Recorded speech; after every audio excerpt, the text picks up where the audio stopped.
Les charges sociales peuvent être de 0 si on est exonéré de charges sociales jusqu'à 22% et ça va dépendre de la nature de l'entreprise, si on a une activité libérale, artisanale ou commerciale.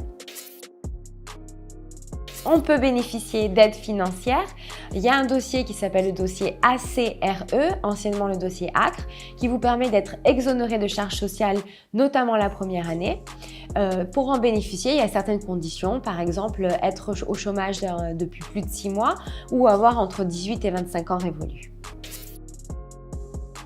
Pour chaque statut, il y a un seuil de chiffre d'affaires maximum à ne pas dépasser. Donc, on sera autour de 176 000 € autour du secteur commercial, pour les activités commerciales, et on sera autour de 72 000 € pour les secteurs artisanal et libéral.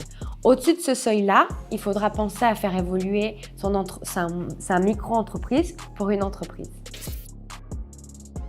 En tant qu'auto-entrepreneur, il n'y a pas de TVA jusqu'à ce qu'on atteigne un palier de chiffre d'affaires de autour de 85 000 € pour le secteur commercial et autour de 34 000 € pour le secteur artisanal et libéral.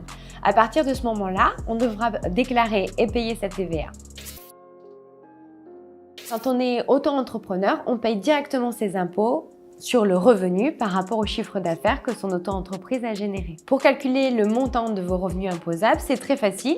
Il s'agit de faire votre chiffre d'affaires moins votre chiffre d'affaires multiplié par l'abattement, qui est généralement de 71%, et vous obtiendrez votre montant revenu imposable.